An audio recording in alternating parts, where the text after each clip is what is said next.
അഫ്ഗാനിസ്ഥാനിലെ സർവകലാശാല അധ്യാപന സംവിധാനത്തിൽ നിന്നും സ്ത്രീകൾ എഴുതിയ പുസ്തകങ്ങൾ നീക്കം ചെയ്ത് താലിബാൻ സർക്കാർ. സ്ത്രീകളുടെ അവകാശങ്ങൾ, മനുഷ്യാവകാശങ്ങൾ, പാശ്ചാത്യ തത്വചിന്ത എന്നിവയെക്കുറിച്ചുള്ള പ്രധാന സർവകലാശാല പാഠപുസ്തകങ്ങളാണ് താലിബാൻ നിരോധിച്ചത്. താലിബാന്റെ പരമോന്നത നേതാവിന്റെ ഉത്തരവനുസരിച്ച് ഇന്റർനെറ്റും കഴിഞ്ഞ ദിവസം നിരോധിച്ചിരുന്നു.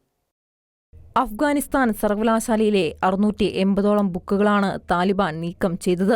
സ്ത്രീകൾ എഴുതിയ 140 പുസ്തകങ്ങളാണ് നിരോധിച്ചത്. സ്ത്രീകളുടെ അവകാശങ്ങൾ, മനുഷ്യാവകാശങ്ങൾ, പാശ്ചാത്യ തത്വചിന്ത എന്നിവയെക്കുറിച്ചുള്ള പ്രധാന സർവകലാശാല പാഠപുസ്തകങ്ങളാണിവ. ഇനി 18 വിഷയങ്ങൾ സർവകലാശാലകൾക്ക് പഠിപ്പിക്കാൻ അനുവാദമില്ലെന്നും അവ ശരീഅത്തിന്റെ തത്വങ്ങൾക്കും വ്യവസ്ഥയുടെ നയത്തിനും വിരുദ്ധമാണെന്നും താലിബാൻ ഉദ്യോഗസ്ഥൻ പറഞ്ഞു. താലിബാന്റെ ഉന്നത വിദ്യാഭ്യാസ ഉപമന്ത്രി സിയാവുർ റഹ്മാൻ അരിയോബി ഒപ്പിട്ട് അഫ്ഗാൻ സർവകലാശാലകൾക്കയച്ച നിർദ്ദേശത്തിൽ നിരോധിത പുസ്തകങ്ങളിലെ പ്രത്യയശാസ്ത്രപരവും സാംസ്കാരികവും മതപരവും ശാസ്ത്രീയവുമായ ഉള്ളടക്കങ്ങൾ പരിശോധിച്ചതായും അവയുടെ ഉള്ളടക്കം ശരീഅത്ത് തത്വങ്ങൾ ലംഘിക്കുന്നുണ്ടെന്ന് ഉദ്യോഗസ്ഥർ നിഗമനം ചെയ്തതായും പറയുന്നു. 4 വർഷം മുമ്പ് അധികാരത്തിൽ തിരിച്ചെത്തിയതിനു ശേഷം താലിബാൻ കൊണ്ടുവന്ന നിരവധി നിയന്ത്രണങ്ങളിലെ ഏറ്റവും പുതിയ ഉത്തരവാണിത്. കഴിഞ്ഞ ദിവസം വടക്കൻ അഫ്ഗാനിസ്ഥാനിലെ 5 പ്രവിശ്യകളിൽ ഇന്റർനെറ്റിന് താലിബാൻ ഭരണകൂടം നിരോധനം ഏർപ്പെടുത്തിയിരുന്നു. അധാർമിക പ്രവർത്തനങ്ങൾ തടയുന്നതിന്റെ ഭാഗമാണ് നടപടിയെന്നാണ് താലിബാൻ ഇതിനെ വിശേഷിപ്പിച്ചത്.